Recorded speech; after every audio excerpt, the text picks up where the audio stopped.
Does the idea of public speaking make your insides turn?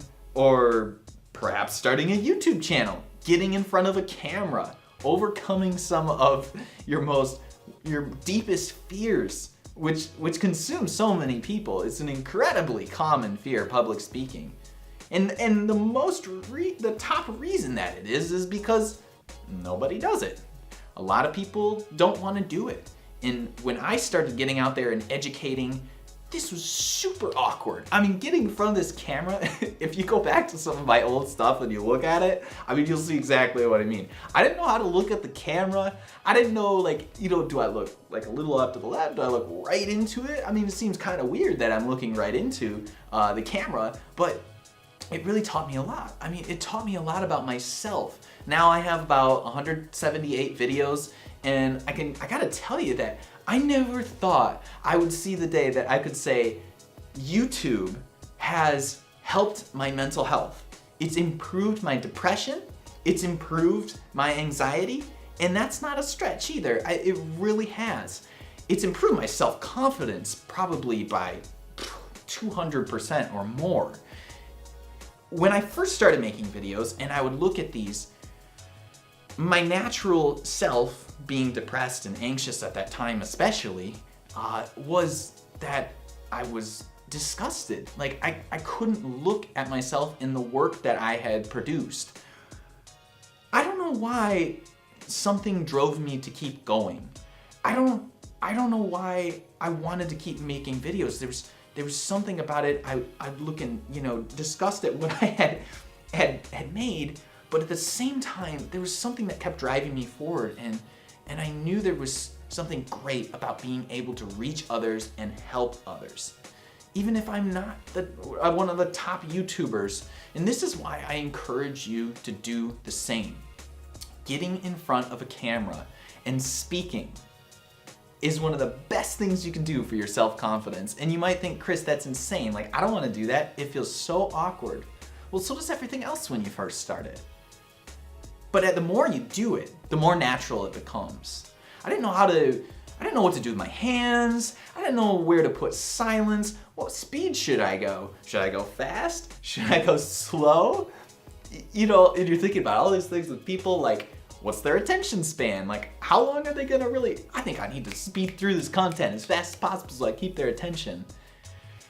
And I think that's where you start to learn about the subtleties of communication. You learn about the power of silence. You learn about the power of pausing for reflection on the other end. I've learned a lot about this from comedians out there that talk about intentional use of pauses in a way that can create effect. Now I feel a lot more confident. It's interesting because, looking into the lens of a camera, you have to almost imagine that you're looking directly into the eye of another person. And now doing hundreds of videos, you start to see, like, what is it that, unless you're in front of a mirror all day, how are you going to improve on some of these subtleties of communication? If communication is awkward for you, especially in front of groups of people, the best way to do it is to film yourself to improve on those things, because you start to see, well, maybe what I thought I was putting out there isn't quite the same as what I had imagined. And the more you do that, I feel like, man, it's become a lot easier to communicate with people. Friendships have become easier. And I owe this all to YouTube. I owe this all to the ability to speak my mind freely, educate, help others, and do it in a way that I love to do it. I highly encourage you to try making a YouTube channel. It's not, you don't need, I have a lighting set here, and a decent camera and a microphone. But I've built those things up over a period of time, and I'll probably continue to do that kind of stuff. But the point is, it's the story that matters. It's not so much that you have the best equipment. You can look at all the different technical things and stuff like that. But if you really want to help your mood and your self-confidence, start making a YouTube channel. Get in front of a camera.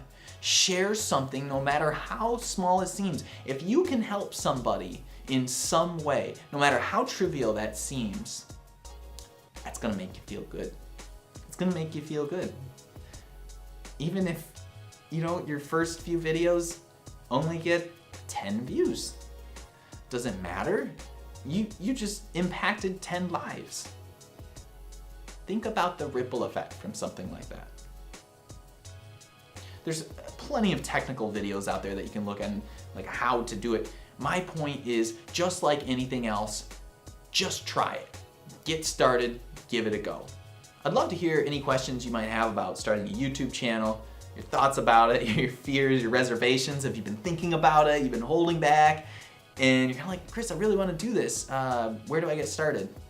Well, leave a comment in the comment section below, and I'm happy to help you out. I try to respond to comments, every single comment. I try to respond to every single one because I believe this platform is about connecting and building relationships. So this has been another episode of Mental Health Mondays. Thanks so much for joining me today, guys. If you're new to the channel, be sure to subscribe and hit the little bell so you never miss another video again. Next up will be on Wednesday is Working Body Wednesdays, where we talk about posture, functional movement, and hardening your body so you can better handle the demands of daily life. Thanks again, guys, and I look forward to seeing you either Wednesday or next Monday. Have a good one.